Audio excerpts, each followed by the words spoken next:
जब अर्जुन ने श्री कृष्ण से कहा कि मेरा रथ दोनों सेनाओं के बीच में खड़ा कर दें, अब सामने जब अर्जुन देखता है कि मेरे गुरु हैं, मेरे भाई हैं, मेरे चाचा हैं, मेरे मामा हैं, सारे रिश्तेदार हैं, इतने सारे लोग हैं, तो वह श्री कृष्ण से कहता है, हे श्री कृष्ण, मैं युद्ध नहीं करूँगा, मैं भीख मांगना पसंद करूँगा, परंतु अपने गुरुओं और भाइयों को मारना पसंद नहीं करूँगा।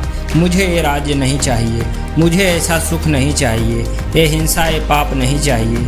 और शास्त्रों में भी यही लिखा है कि भाइयों को मारना, गुरुओं को मारना, ये तो बड़ी गंदी बात है, और मारे भी तो क्यों, तुच्छ राज के लिए, मैं ऐसा कभी नहीं करूँगा। अर्जुन की ये सारी बातें सुनी सुनाई ज्ञान अर्थात नॉलेज है। जैसे शास्त्रों में लिखा है कि भाइयों और गुरुओं को मारना पाप है, हिंसा करना पाप है, ये सभी बातें नॉलेज हैं जो कि अर्जुन श्री कृष्ण से कह रहा है। अर्जुन की लंबी लंबी बड़ी बड़ी महान बातें सुनकर श्री कृष्ण कहते हैं, हे अर्जुन, तुझे असमय यह मोह क्यों प्राप्त हुआ। मतलब श्री कृष्ण टाइमिंग की बात कर रहे हैं। श्री कृष्ण कह रहे हैं कि तू जो भी कुछ कह रहा है, जो भी कुछ करना चाह रहा है, उसकी टाइमिंग से मैं सहमत नहीं हूँ। देखिए, इससे सीखने लायक पहली बात यह है कि जो श्री कृष्ण कह रहे हैं कि क्या अच्छा है, क्या बुरा है, और क्या करना सही है और क्या करना गलत है, यह सारा ज्ञान बकवास है। फिर वो चाहे किसी भी शास्त्र, किसी भी धर्म में क्यों ना लिखा हो।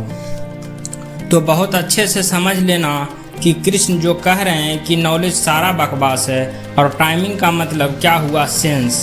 तो श्री कृष्ण ये नहीं कह रहे हैं कि नॉलेज बढ़ाओ, श्री कृष्ण ये कह रहे हैं कि सेंस जगाओ टाइमिंग का।